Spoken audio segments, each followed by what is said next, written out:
વડોદરાના ચકચારી ભાયલી દુષ્કર્મ કેસનો મોટો ફેસલો. અદાલતે પાંચે આરોપીઓને ગુનેગાર જાહેર કર્યા. અદાલતે તમામ પાંચે આરોપીઓને ગુનેગાર જાહેર કર્યા.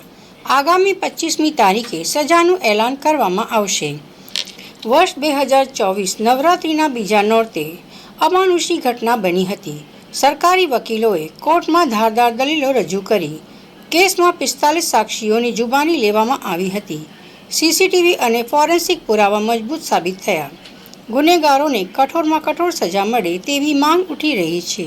વડોદરાની અંદર જ્યારે નવરાત્રિના તહેવારો શરૂ થયા હતા તે વખતે આપણે સૌ જાણીએ છીએ કે વડોદરાની અંદર કઈ પ્રકારે ગરબાનું મહત્ત્વ છે, નવરાત્રિનું મહત્ત્વ છે. એવા સંજોગોમાં જ્યારે દીકરીઓ ગરબા રમવા જાય છે તે વખતે આ કામના આરોપીઓ પોતાનો ગુનાહિત ઈરાદો બહાર પાડવા માટે એક અવાવરૂ જગ્યા પર આ દીકરીને લઈ જાય છે અને એની સાથે સામૂહિક બળાત્કાર કરે છે.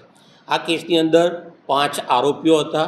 નામદાર કોર્ટે આજે પાંચે પાંચ આરોપીઓને આ નાની દીકરીની સાથે જે રીતે દુષ્કર્મ કર્યું છે એ તમામ ગેરકાયદેસરના કૃત્ય બાબતે આજે આ લોકોને કસૂરવાર ઠેરવ્યા છે, ગુનેગાર જાહેર કર્યા છે અને એ તમામ આરોપીઓને સજા જે કરવાની છે એ સજાને માટે તારીખ 25ના રોજ સજા માટેના દલીલો માટે કેસ મુલતવી રાખવામાં આવ્યો છે. વડોદરા શહેરમાં 4 ઓક્ટોબર 2024ની રાત્રે ખરેખર એક શરમજનક બનાવ બનેલો, જેમાં 16 વર્ષની યુવતી પોતાના મિત્ર સાથે બેઠેલી હતી ત્યારે મધરાતે તેની સાથે દુષ્કર્મનું કૃત્ય કરવામાં આવેલું.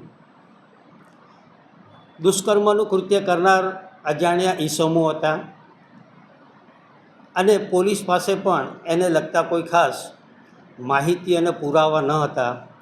તેમ છતાંય વડોદરા શહેર ડીસીબી પોલીસ અને વડોદરા તાલુકા પોલીસે ખૂબ જ મહેનત કરી અને દુષ્કર્મ કરનાર પાંચે પાંચ વ્યક્તિઓને ધરપકડ કરી અને તેમની સામે ચાર્જશીટ કરેલું.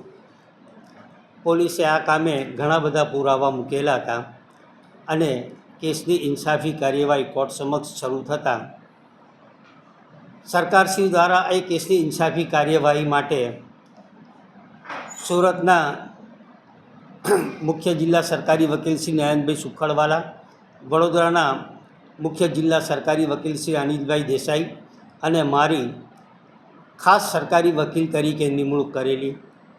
આ કેસની શરૂઆત થતાં અમે આ કેસ સાબિત કરવા કુલ 45 સાક્ષીઓને તપાસેલા, જેમાં ભોગ બનનાર, એની માતા, એનો મિત્ર, એનો ભાઈ, ડૉક્ટર્સ, ફોરેન્સિક સાયન્સ અને અન્ય પુરાવા સાથે કુલ 315 દસ્તાવેજી પુરાવા રજૂ કરવામાં આવેલા.